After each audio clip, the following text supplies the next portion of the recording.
হোলির আগাম শুভেচ্ছা জানিয়ে আমরা আপনাদের অ্যাড্রেস করে আমাদের আমি আছি বা আমাদের সদস্যরা আছেন, সবাইকে চেনেন, পরিচয় করিয়ে দেওয়ার ব্যাপার নেই। আমাদের নেত্রী সুস্মিতা দেব আছেন, উনি ইন ব্রিফ আপনাদের সামনে বলবেন।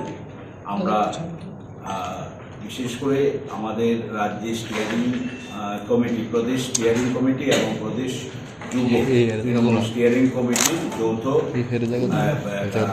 সভা হয়েছে, বৈঠক হয়েছে। সেখানে আমাদের বিস্তারিত আমাদের সর্বভারতীয় সাধারণ সম্পাদক অভিষেক বন্দ্যোপাধ্যায় জি, উনি আমাদেরকে কিছু কর্মসূচি দিয়েছিলেন। সেই কর্মসূচিকে কীভাবে কার্যকর করা যায়, কত দ্রুত এবং সেটাকে সারা রাজ্যে কার্যকর করার জন্য আমাদের প্রায় 2 ঘন্টার একটি ম্যারাথন বৈঠক হয়েছে। সেই ম্যারাথন বৈঠকে সাংগঠনিক সিদ্ধান্ত এবং কিছু রাজনৈতিক সিদ্ধান্ত এবং কিছু আমাদের যেটা নির্বাচনে প্রসেস হচ্ছে, সামনে পুর পরিষদ, নগর পঞ্চায়েত এবং কর্পোরেশন নির্বাচন, এগুলো নিয়ে বিস্তারিত আলোচনা হয়েছে। আমি শুরুতেই আমি বিশেষভাবে আমাদের নেত্রী, সর্বভারতীয় নেত্রী সুস্মিতা দেবকে আপনাদের সামনে অ্যাড্রেস করার জন্য বলছি। তারপর আমি হয়েছে তাকে মারধর করা হয়েছে প্রতিনিয়ত। এটাই তাদের কৌশল এই সরকারের। যেহেতু তারা জনগণের স্বার্থে কোনো পদক্ষেপ নিচ্ছে না গত 3.5 বছর 4 বছর, তাহলে এই পুর পরিষদ নির্বাচনে, নগর পঞ্চায়েত, মিউনিসিপ্যাল নির্বাচনে তারা কি কৈফিয়ত দেবে? মানুষের দৃষ্টিটাকে ঘুরিয়ে দেওয়ার জন্য খুব পরিকল্পিতভাবেই তারা সন্ত্রাস চালিয়ে যাচ্ছে এবং সন্ত্রাস করে মানুষের যে বেসিক যে চাহিদাগুলো, ওই ডিমান্ডগুলো যাতে সামনে না আসতে পারে, যাতে মিডিয়াই হোক, পলিটিক্যাল পার্টির নেতৃত্বে হোক, কেউ যাতে এতে সরব হতে না পারে, মানুষের দৃষ্টিটাকে ঘুরিয়ে দেওয়ার জন্য একটা ধারাবাহিক সন্ত্রাস করে রাজ্যটাকে একটা মানে জঙ্গলের রাজত্বের দিকে নিয়ে গেছে। এই পরিস্থিতিতে আমরা, কারণ যে সব তাদের ইস্তাহারে মানে ম্যানিফেস্টোতে যে বিষয়গুলো তারা রেখেছিল, যেগুলো কৈফিয়ত দিতে হবে এই নির্বাচনে, এই কৈফিয়তগুলো দেওয়ার মতো অবস্থায় নেই। বিশেষ করে যারা আনএমপ্লয়েড মানে ইউথ, তাদের জন্য কিছুই করেনি। অনেকগুলো আমি বলছি না, এত দীর্ঘ বলছি না। আমার এই যে রেগার মজুরি দ্বিগুণ করে দেওয়া হবে, করেছে? পেনশন, সামাজিক ভাতা দ্বিগুণ করে দেওয়া হবে, করেনি। বিভিন্নভাবে কোনো রকম যতগুলো প্রতিশ্রুতি রেখেছে, একটা প্রতিশ্রুতিও পালন করেনি যে সরকার। সেই সরকার কিভাবে কর্পোরেশন, মিউনিসিপ্যালিটি এবং নগর পঞ্চায়েত নির্বাচনে যাবে? তাহলে দৃষ্টিটা ঘুরিয়ে দেওয়ার একমাত্র রাস্তা হচ্ছে ব্যাপক সন্ত্রাস করো, মানুষ যাতে মুখ খুলতে না পারে, বিরোধীরা যাতে রাজনৈতিক কর্মকাণ্ড করতে না পারে, সাংগঠনিকভাবে কোনো কাজকর্ম করতে না পারে, এমন একটা মহল তৈরি করে দাও। এই লক্ষ্যেই এবং যে সাংগঠনিকভাবে আমাদের কর্মীরা কাজ করছে বলেই লক্ষ্য রাখবেন, গত 3 মাসে আক্রমণ, বিশেষ করে গত 1 মাস, সমস্ত আক্রমণের লক্ষ্যবস্তু কেন্দ্রবিন্দু তৃণমূল কংগ্রেস। আমাদের সংগঠন এতটা বেড়েছে, সংগঠন এবং মানুষের জনসমর্থন প্রতিদিন যোগদান করছে, ভীত সন্ত্রস্ত হয়ে এখন আক্রমণের লক্ষ্যবস্তু হচ্ছে তৃণমূল কংগ্রেস। যেখানে তৃণমূল কংগ্রেস সেখানে আক্রমণ করো, এই পরিস্থিতি সৃষ্টি করে বিজেপি এখানে নির্বাচন করতে চাইছে। আমরা গণতন্ত্রের জন্য লড়াই করছি। আমাদের আজকে 2 ঘন্টা মিটিং হয়েছে। আমরা গণতন্ত্রের জন্য লড়াই করব, এই রাজ্যের মানুষের অধিকার ফিরিয়ে দেওয়ার জন্য লড়াই করব। কোনো সন্ত্রাস, কোনো ধরনের আক্রমণকে আমরা ভয় পাই না এবং আমরা সেটাকে মোকাবেলা করব। তাতে তবু এই ত্রিপুরা রাজ্যের মানুষকে যাতে তার শান্তি, সম্প্রীতি, সৌভ্রাতৃত্ব ফিরিয়ে দিতে পারে। আরো দুর্ভাগ্য, যেটা স্বাধীনতার পর আমরা কোনো সরকারকে দেখিনি, যে সরকার রাজ্যে অব্যবস্থা সৃষ্টি করে শাসক দল কিভাবে শান্তিপূর্ণ অবস্থান থাকে অনেক সময় বিরোধী দলরা করে। আমাদের রাজ্যে আমরা দেখলাম ব্যতিক্রম, শাসক দল রাজ্যে অস্থিরতা সৃষ্টি করছে, শাসক দল এই রাজ্যে সম্প্রীতি, মানুষের সম্প্রীতি নষ্ট করছে, সৌভ্রাতৃত্ব নষ্ট করছে। এই যে আমাদের একটা হারমোনি আছে সেটাকে নষ্ট করার চেষ্টা করছে প্রতিনিয়ত। এমনিতেই 3.5 বছরের সন্ত্রাসে মানুষ আতঙ্কিত, তারপরে আবার ধর্মের নামে, জাতির নামে এইসব জাগরণ সৃষ্টি করে একটা এমন পরিস্থিতি সৃষ্টি করছে যাতে শান্তিপূর্ণ মানুষ ভয়ে ঘরে বসে থাকে, মানুষ যাতে বেরিয়ে ওদের বিরুদ্ধে কথা বলতে না পারে, মানুষ যাতে বেরিয়ে গিয়ে ওদের বিরুদ্ধে ভোট না দিতে পারে, তার জন্য এটা সুপরিকল্পিতভাবে এই সন্ত্রাসটা চালিয়ে যাওয়া হয়েছে। আমরা এটাকে আমরা তৃণমূল কংগ্রেস আমরা এটাকে মোকাবেলা করব এবং আমরা মানুষের পাশে থেকে এই রাজ্যের মানুষ সংগঠিত হয়েছে। এই শাসক দল আজকে জনরোষের মুখে, তাই দৃষ্টি ঘুরিয়ে দেওয়ার জন্য এই রকম সন্ত্রাসের দিকে যাচ্ছে। আমরা আগামী দিনে আমাদের যে কর্মসূচি আমরা সেটাকে সফল করার জন্য আপ্রাণ চেষ্টা করি। আমাদের নেত্রী, এবং সেটা আমাদের কালকে থেকেই শুরু হচ্ছে। দ্বিতীয়ত আপনারা দেখতে পেয়েছেন অলরেডি সরকারি স্তরে বিভিন্ন নোটিফিকেশন আমাদের পলিটিক্যাল পার্টিগুলোর সঙ্গে যোগাযোগ রাখছে। Election commission, state election commission একটা প্রস্তুতি নিচ্ছে, হয়তোবা খুব সহসাই ত্রিপুরা রাজ্যের কর্পোরেশন, মিউনিসিপ্যাল কাউন্সিল, নগর পঞ্চায়েত এই 3টা স্তরে নির্বাচন হতে চলেছে। স্বাভাবিক কারণেই আমরা নির্বাচনে লড়াই করব। আমাদের সর্বোচ্চ নেতৃত্ব নির্দেশ, নির্বাচনের প্রস্তুতি আমাদের চলছে।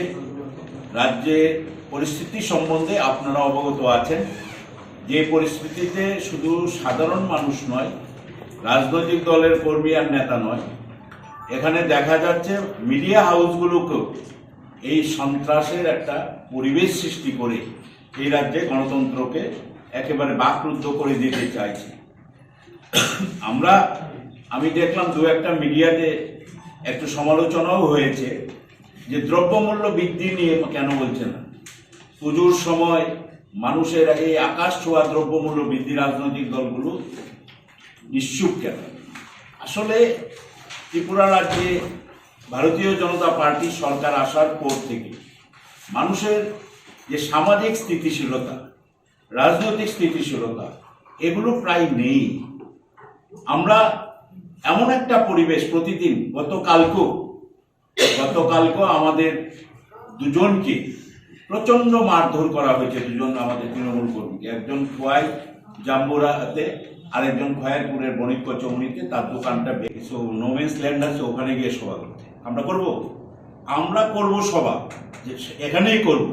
কি হলো, আমরা কয়েকদিন পরে, দীপাবলির পরে করতে হচ্ছে সভা। আমরা করব, র্যালি করবেন, কিন্তু তাই বলে যখন আমাদেরকে তাড়িয়ে দেবে আর আমরা ওখান থেকে পালিয়ে যাব তা না। কদিন এই র্যালি রুখবে? আমরা নিশ্চিত র্যালি করব, আগের চেয়ে আরো কয়েক গুণ বেশি মানুষ এটার সঙ্গে সামিল হবে। নোম্যান্সল্যান্ডে কি কাউকে পারমিশন দেওয়া হয়? আমি চাইলে আপনি কোন প্রক্রিয়া আছেন, আমি এখানে গসিপ সময় নষ্ট করে লাভ নেই। আপনার নামটা কি? আপনি বলছেন 144 2টো থানাতে দিয়েছো, সেটার বাইরে আপনারা র্যালি করলেন। আমি একটা প্র্যাকটিক্যাল কথা বলি। আমরা প্রথম একবার না 2বার 3বার আমাদের ডেট চেঞ্জ করতে হয়েছে। প্রথম এক কথা, তখন পারমিশন দিল না, তারপরে চিঠি লেখা হলো। you have to understand যে বিভিন্ন ডিস্ট্রিক্ট থেকে আপনারা হয়তো সোশ্যাল মিডিয়া দেখছেন, ইউ আর সিং যে মানুষ জয়েন করছে। একটা সভা অর্গানাইজ করতে কিছু সময় লাগে। আর ওয়েস্ট বেঙ্গলেও বাই ইলেকশন ছিল, if you remember. And frankly speaking, BJP সরকারের যে ট্রেন্ডটা আছে, ওরা গোয়াতে প্রেস মিটে ঢুকে মানুষকে অ্যারেস্ট করে ফেলেছে যে 144 এর ভায়োলেশন। সো ফ্র্যাঙ্কলি স্পিকিং, যেখানে অভিষেক বন্দ্যোপাধ্যায় আসছে, we have to take proper preparations. So we will do it. আমরা নিশ্চয় করব। এবং দুর্গাপূজার মধ্যে যেভাবে 144 মানে দেওয়া হয়েছে, এটা মমতা বন্দ্যোপাধ্যায় বাই ইলেকশনে হয়েছে যে it is a interruption with Durga Puja also, কিন্তু আমাদের র্যালি আগামী দিনে হবে। we take your question very well, we will organize it properly, কিন্তু আপাতত আমাদের উদ্দেশ্য হলো যে র্যালি হোক আর না হোক আমরা জনসাধারণের পাশে এই সভার মাধ্যমে গিয়ে পৌঁছাবার চেষ্টা করব। আমি একটু লেট হয়েছে সেটার জন্য আন্তরিক ধন্যবাদ জানাচ্ছি এবং সবাইকে বিজয়ার শুভেচ্ছা, লক্ষ্মী পূজারও শুভেচ্ছা। আপনারা অবগত যে 22 সেপ্টেম্বরে আমাদের নেতা ন্যাশনাল জেনারেল সেক্রেটারি অভিষেক বন্দ্যোপাধ্যায়ের একটা সভা আমরা করতে চেয়েছিলাম, একটা প্রতিবাদী মিছিল, কিন্তু সেটা করতে দেওয়া হয়নি এবং 144 লাগু করা হয়েছে। কিন্তু গণতান্ত্রিক দেশে প্রত্যেক দল, প্রত্যেক পার্টির অধিকার থাকে পলিটিক্যাল অ্যাক্টিভিটি করার, এবং আমরা সবাই জানি যে হয়তো 1 মাসের মধ্যে পৌরসভার নির্বাচন ত্রিপুরা রাজ্যে হতে চলেছে। আমরা তৃণমূল কংগ্রেস একবার না বারবার, নিজে অভিষেক বন্দ্যোপাধ্যায়ও ত্রিপুরাতে এসে বলে গেছেন যে আমরা প্রত্যেকটা ইলেকশনে প্রতিদ্বন্দ্বিতা করব এবং ত্রিপুরার উন্নয়ন হলো আমাদের পাখির চোখ। আমরা আগামীকালকে বা পরশু থেকে একটা প্রোগ্রাম ত্রিপুরা রাজ্যতে শুরু করতে যাচ্ছি, সেটা হলো ত্রিপুরার জন্যে তৃণমূল। আপনারা প্রত্যেকে জানেন যে ত্রিপুরা রাজ্যে 59 ব্লকস অ্যান্ড অ্যাবাউট 16টা পৌর এলাকা রয়েছে। আমরা প্রত্যেকটা ব্লকে এবং প্রত্যেকটা পৌর এলাকাতে জনসংযোগের একটা প্রোগ্রাম করতে যাচ্ছি। সেটার স্লোগান হলো ত্রিপুরার জন্যে তৃণমূল। আপনারা এটাও দেখেছেন যে তৃণমূল কংগ্রেস থেকে একটা স্টিয়ারিং কমিটি তৈরি করে দেওয়া হয়েছে, এছাড়া একটা যুব কমিটি তৈরি করা হয়েছে। স্টিয়ারিং কমিটির প্রত্যেক মেম্বার এবং যুব কমিটির প্রত্যেক মেম্বার আমরা প্রত্যেকটা ব্লকে যাব, প্রত্যেকটা পৌর এলাকাতে যাব এবং আমাদের উদ্দেশ্য হলো যে জনসাধারণের সম্মুখে গিয়ে আমাদের নেত্রী এবং ওয়েস্ট বেঙ্গলের মাননীয় মুখ্যমন্ত্রী মমতা বন্দ্যোপাধ্যায়ের যে ভিশনটা রয়েছে, ভিশন ফর গুড, একটু ফোনটা তুলে সবাই silent.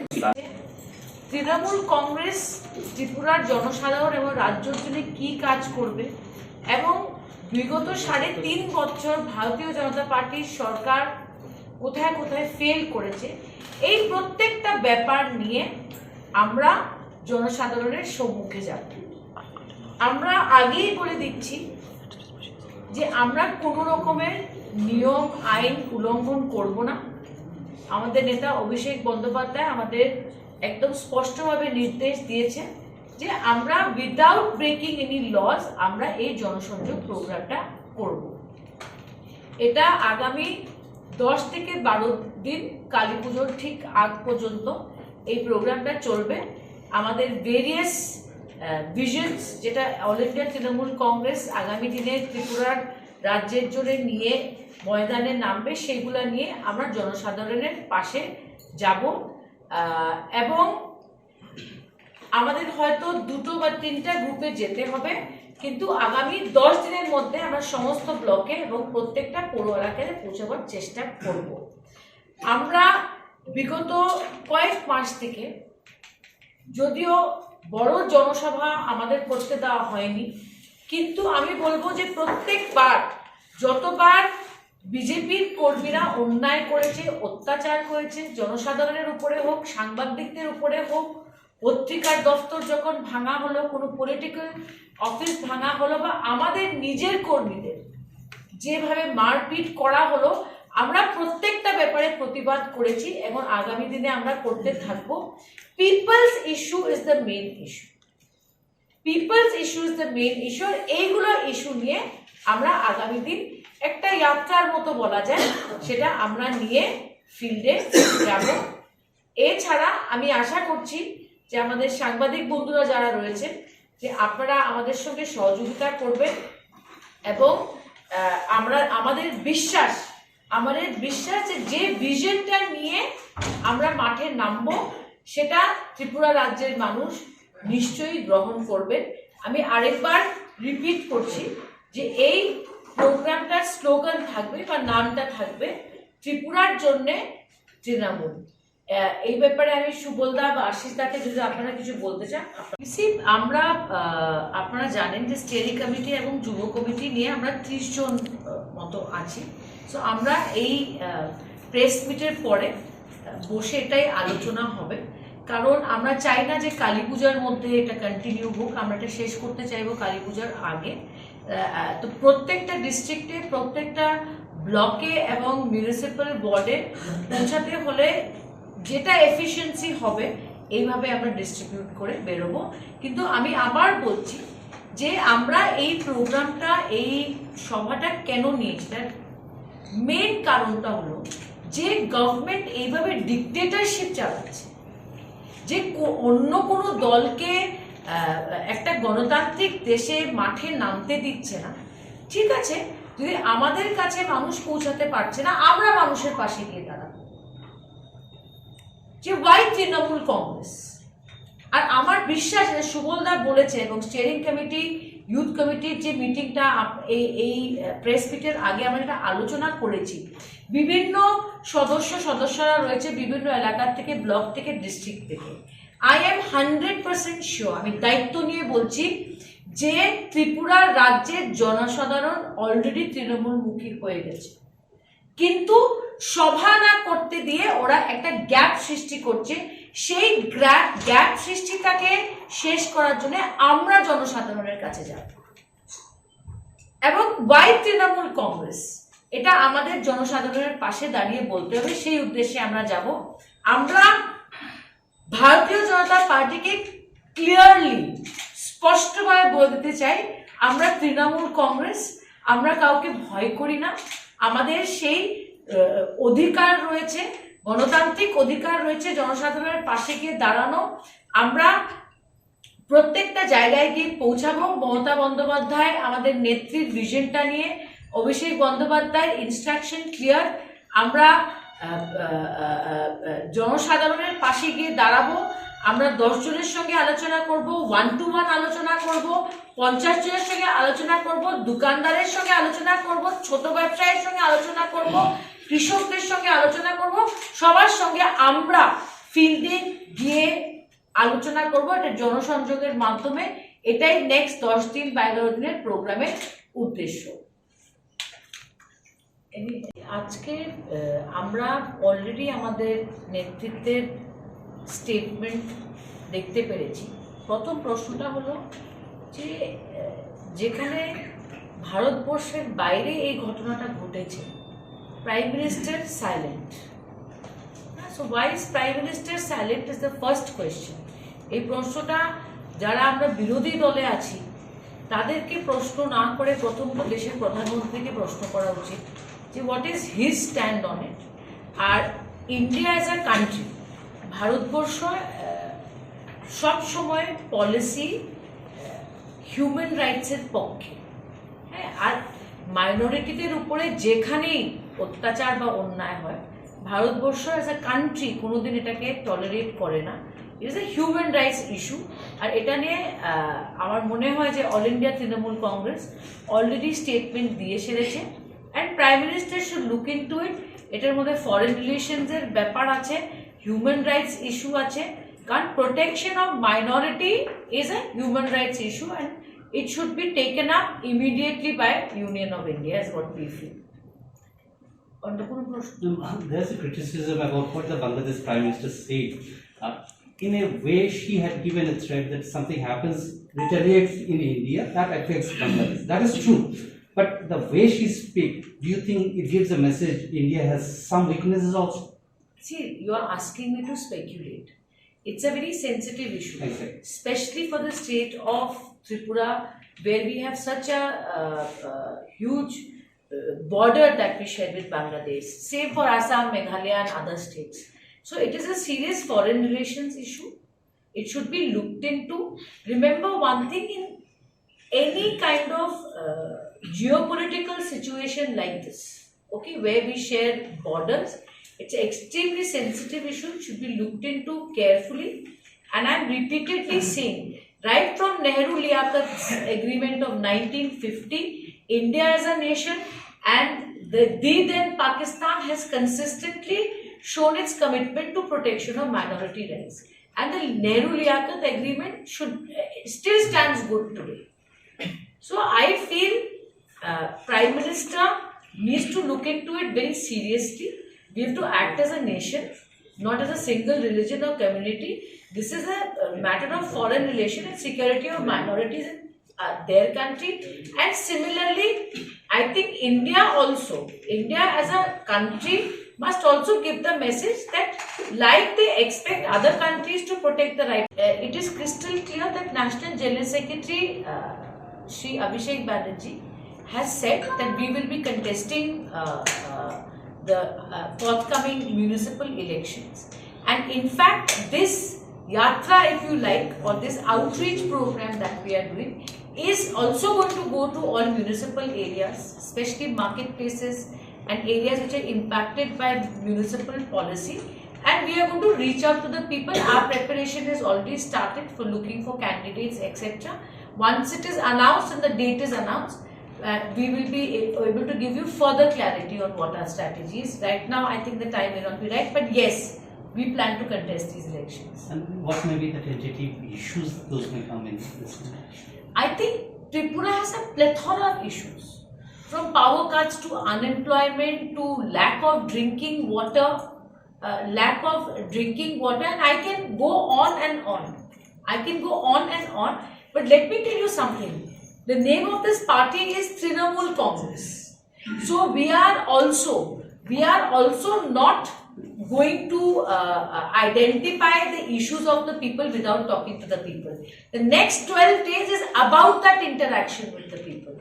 The next 12 days is about listening to the people and telling the people that what is it we will do for them when we come to power, whether it is municipal issues or whether it is assembly issues or whether it is urban issues or whether it is village issues, rural issues. We will be talking to people across all sections.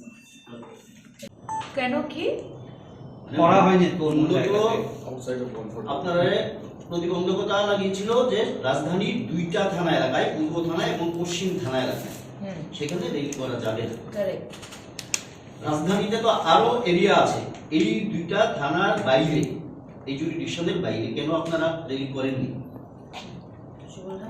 আমি বলছি এটা the right of their minorities, and there is no moving away from it, because that's our foreign relation, that is our human right practice, and that is our constitution also. Anybody? Thank you.